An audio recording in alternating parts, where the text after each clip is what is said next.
Agora vem comigo porque a gente vai falar então sobre o nosso aparelho digestivo. Você sabe que a gente está aí em maio, começando o mês, e esse é o mês da prevenção e conscientização da saúde digestiva, né? De acordo com a Organização Mundial da Saúde, 20% da população mundial tem problemas intestinais e 90% das pessoas não buscam orientação médica e acabam recorrendo à automedicação. Aquela história, né? Vai na farmácia, pega um negocinho, em casa tem e fica convivendo com o problema. Só que isso é sério, gente. Às vezes representa uma doença e que precisa ser tratada com seriedade. Para a gente entender melhor sobre a importância de cuidar da nossa saúde digestiva, eu converso agora com o gastrocirurgião endoscopista, Dr. Eduardo Greco. Seja bem-vindo. Muito obrigada por estar aqui com a gente. Um prazer em recebê-lo, viu? Agradeço. Vamos lá. E a gente tem aqui equipamentos. Já com uma bancada especial aí, né? A gente quer ler igual e fala assim, vamos pescar, doutor? O que o doutor arrumou aqui pra gente? Parece mesmo que a gente vai pescar? Até vou precisar da sua ajuda. Nós vamos falar daqui a pouquinho sobre as doenças, né? Sobre refluxo, sobre as causas. Pergunta do seu público que sempre participa, né, Cláudio? O que a gente trouxe aqui, que vai te ajudar, são novidades, né? Então sempre é importante o pessoal que está em casa, principalmente as pessoas que têm hoje doença do refluxo, e aquela doença do refluxo que já tentei de tudo, faço a minha dieta direitinho, estou tomando a minha medicação, tem alguma novidade, tem algo diferente? Então, por endoscopia, existe hoje, Cláudia, 2 tratamentos que podem auxiliar essas pessoas. Claro, procure o seu médico, né? Vá lá, identifique, existem exames importantes, que é a manometria, a pH-metria. Com esses exames, você vai identificar se existe alguma alteração no seu esôfago. Existe uma fraqueza que você pode ter, uma fragilidade ali do esôfago, que a gente chama de hipotonia. Se a pessoa tem essa fraqueza associada a uma hiperacidez gástrica, ela tem indicação desses tratamentos, tá? Então, o primeiro, a ideia é de ser realizada uma radiofrequência. Então, essa hipotonia, ela é uma fragilidade da nossa musculatura e essa fragilidade se dá com o tempo. Pelo próprio tempo, por questões genéticas da pessoa, pelo excesso de acidez, a obesidade contribui para isso. A gente vê que grávidas, por exemplo, aumentam a pressão abdominal dura, toda grávida no finalzinho da gravidez acaba cursando com refluxo. Então vai ser importante identificar se isso se permanece ou se a pessoa melhora. Não melhorando, estou tomando remédio, doutor, e não estou indo bem, a gente tem essa primeira alternativa. A radiofrequência é um cateter, o pessoal não assusta, vai estar no hospital, com anestesia, né, Cláudia? Vai estar dormindo, não se vai ver nada. Porque é o que você falou, né? Pescaria, mais ou menos, né? Porque esse catéter, ele precisa entrar no esôfago. E aqui eu vou te pedir, se segurar na ponta aqui para mim, Cláudia, ó. Se quiserem mostrar agora essa pontinha, essa parte aqui, ó. A gente aqui no dispositivo atrás, eu consigo insuflar esse balão. Dá para verificar. E com esse balão insuflado agora... Vou pôr a mão aqui atrás, sem espetar. Deixa levantadinho para mim, sim. Ó. Saíram 4 agulhas, tá vendo? Ah, tô vendo. Tá? Então, esses agulhamentos, eles vão ser fundamentais porque essa agulha é onde vai entrar na musculatura do esôfago que hoje está fraca. É como se a gente fosse lá fazer uma ginástica nesse esôfago, tá? E a partir dessa agulhinha, são emitidas as ondas de radiofrequência. Terminou o tratamento, várias posições diferentes, cerca de 30 minutos de radiofrequência, retira a agulha, esvazia esse balão. Isso é retirado do paciente e é descartável, né? Cada paciente tem o seu tratamento. Então, com isso, é exatamente uma ginástica para esse músculo. E aí, quantas sessões devem ser feitas para melhorar esse tônus? Em tese, é uma sessão. Uma sessão já melhora? É uma sessão única dessa emissão de radiofrequência, com resultados esperados de se manter por 4 anos de 80% de sucesso. Maravilha. Idosos, porque a gente sabe que existe um risco cirúrgico, risco anestésico. Existe risco nesse procedimento? Para todos, quando é idoso, você vai ver a questão da anestesia, porque é uma anestesia geral. Então, claro, vai no cardiologista. Se o cardiologista liberar, ele tiver condições, não tem limite de idade para que você realize esse tipo de tratamento. E também é rápido o tratamento, né? Porque ele vai ficar anestesiado quanto tempo? É uma anestesia cerca de 1 hora de procedimento no total. É como se fosse fazer uma endoscopia. Só que é exatamente isso. É um método menos invasivo hoje, porque é totalmente endoscópico. Então, vai pela boca do paciente. Não fura, não faz corte. Então, é uma alternativa hoje endoscópica de tratar o refluxo. E aí melhora 100%. Então, e dos pacientes, é aquilo que a gente falou, né? Você tem que selecionar bem, ver qual é o perfil desse paciente. Tem pacientes que têm uma fragilidade muito intensa. Então, Então você até melhora esse músculo, mas às vezes você não consegue um sucesso total. O que a gente sempre passa para o paciente, né? O que vai ser importante para você em casa? Melhoria da sua qualidade de vida, fazer com que esse paciente tome menos remédio. Então o paciente que tinha que tomar altas doses todo dia, às vezes passa a tomar uma dose mínima.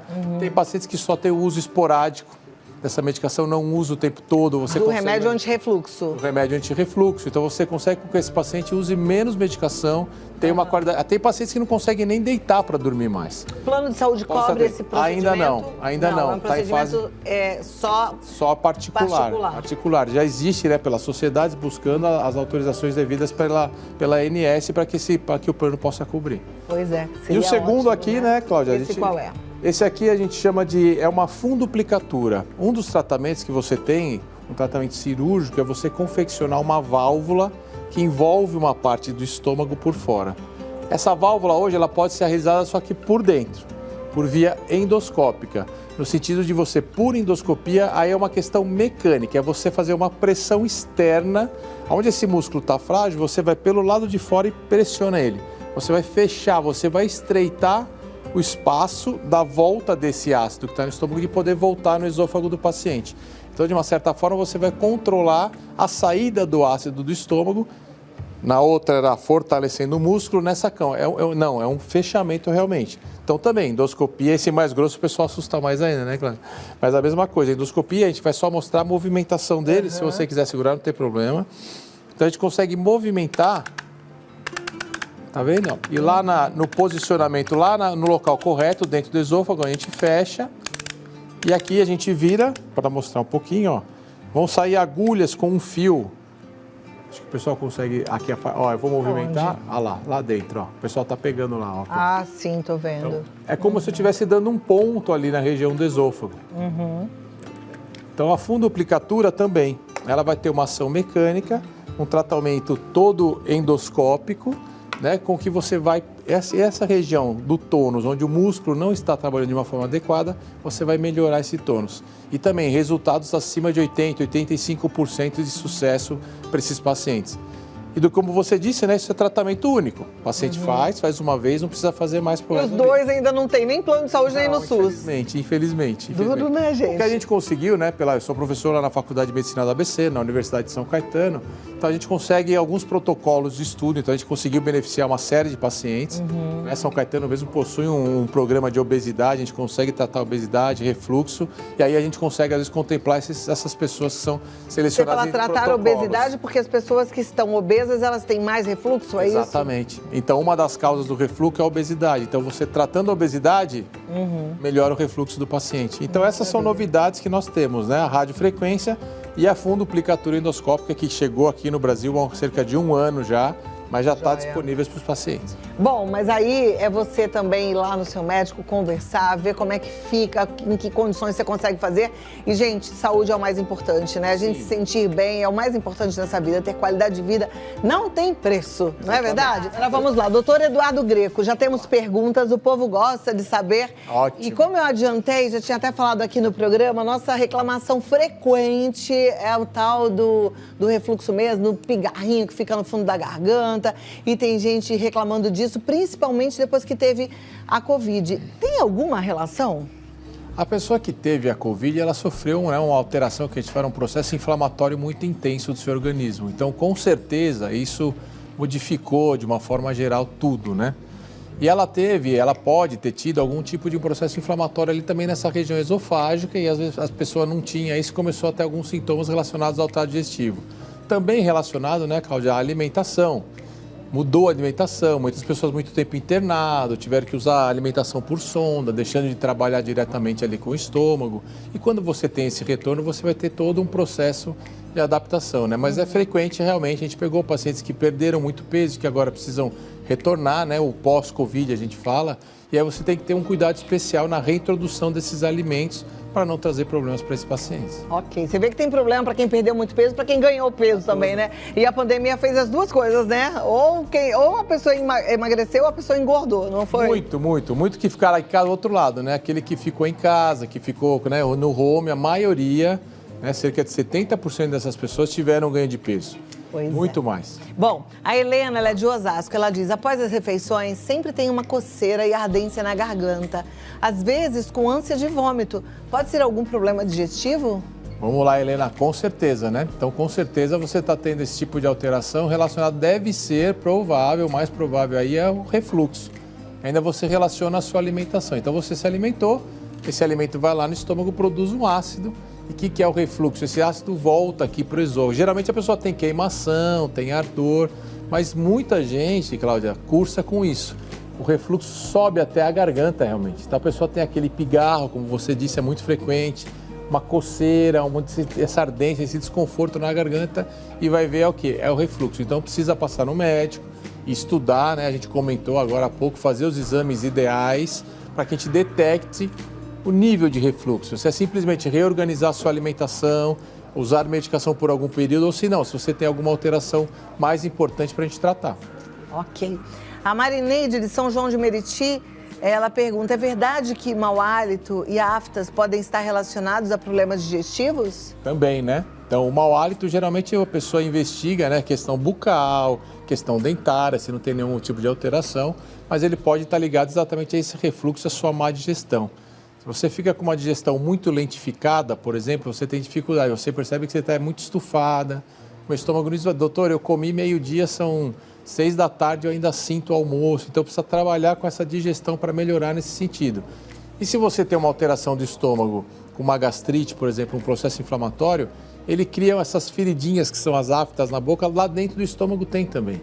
Mas para algumas pessoas ela estoura em toda a boca. Então, com certeza, isso é um processo inflamatório do estômago. Certo. Adriano de Sepetiba, no Rio de Janeiro. Sofro muito com azia e o gastro receitou omeprazol. Mesmo assim, ainda sinto aquele desconforto e acabo apelando para o sal de frutas. Devo fazer algum exame? Obrigado, Adriana, pela pergunta. É exatamente isso, né? Então, veja, é muito comum. Você tem um desconforto, você tem uma azia, você tem uma dor, passou no médico, começa a tratar, que é o tratamento clínico, só que agora, se a pessoa não tem uma melhora com as medidas de dieta, né? A alimentação é muito importante para a gente. Pode falar um pouquinho sobre a alimentação também. E as medicações, precisa investigar. Então, o exame fundamental é uma endoscopia digestiva, uma manometria e uma pH-metria. Com esses 3 exames, a gente vai poder detectar se existe alguma alteração diferente no seu estômago, no seu esôfago, e aí tratar até quanto de medicação, qual a dosagem, qual o período que você vai tomar, ou se às vezes são indicações para tratamento por endoscopia, que a gente mostrou aqui, a radiofrequência, a fundoplicatura, ou às vezes tem pacientes que a própria cirurgia vai estar indicada. O Adriano falou que ele está tomando omeprazol há um tempão e aí ele usa sal de frutas. Tem tempo para, assim, um tempo máximo para a gente ficar usando esse tipo de medicação? Isso, precisa tomar cuidado. A ideia do sal de fruta, ou às vezes esses xaropes, é para quê? O paciente está com tanta dor, está tão desconfortável, ele toma isso, ele tem uma sensação de alívio. Só que isso, né, Cláudia, é você tratar o efeito. Você resolve aquela queimação, aquele excesso de ácido naquele momento, você tem um alívio do seu sintoma, mas se a causa continua lá, um refluxo, uma hipotonia, uma gastrite, você não tratar de forma adequada, você vai ficar só no efeito. E pode, né, no futuro, mascarar problemas maiores. Porque se você vai tendo lesões do esôfago, lesões do estômago, úlceras, isso num dia pode virar um câncer.